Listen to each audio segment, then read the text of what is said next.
verification tests.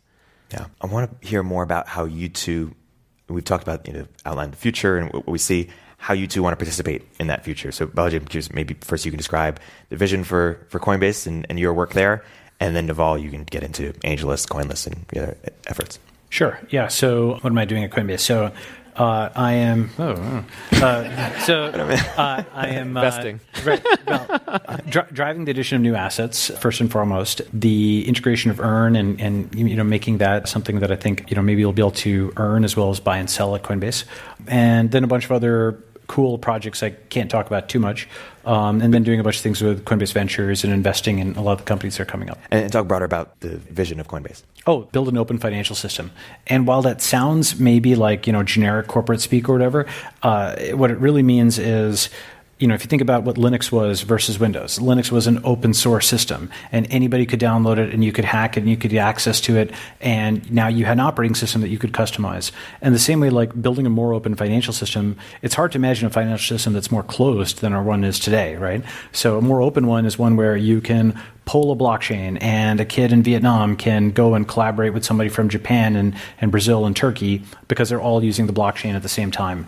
And we've helped onboard people into that. We've helped educate them. We've helped them get their first amount of digital currency. Maybe we've set up an exchange in their country. We've basically onboarded people into this more open financial system. And that's our mission. Yeah, I'm mostly involved in this space with CoinList and with Metastable. CoinList is the legal, regulated, well-lit marketplace for ICOs that we spun out of AngelList. And we've run ICOs for Filecoin, Blockstack, and a few other pretty well-known players in the space.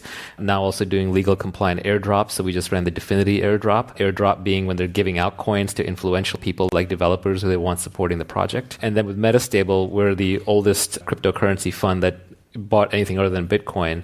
And mainly there we back teams that are building, that are improving decentralization and scaling for new protocols on blockchains. So we're investors in Chia, Basis, Coda. You may have heard of a bunch of these, but a ton of them. And we're always in the first round. And what we try and do is we have a highly technical team that works with the companies to basically look at solving fundamental protocol challenges. I don't think we're quite yet in the phase yet where somebody can build large-scale working applications on blockchains.